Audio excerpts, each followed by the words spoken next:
ফেব্রুয়ারিতে নির্বাচন, এরপর দায়িত্ব ছাড়বেন অন্তর্বর্তী সরকারের প্রধান উপদেষ্টা। দৈনিক সংবাদ দিগন্ত পত্রিকার সাথে যুক্ত আছি আমি সাইমা ইসলাম।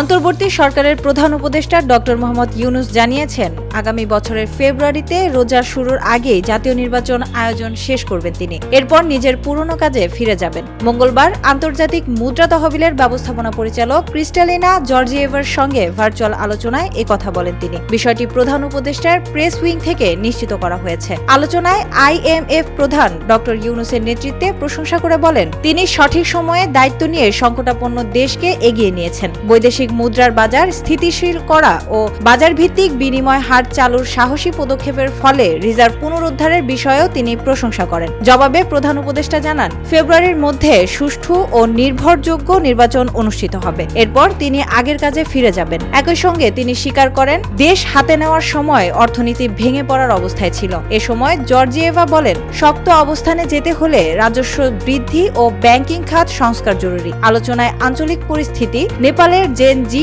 আন্দোলন এবং আসিয়ানভুক্ত হওয়ার জন্য বাংলাদেশের আগ্রহ নিয়েও কথা হয়।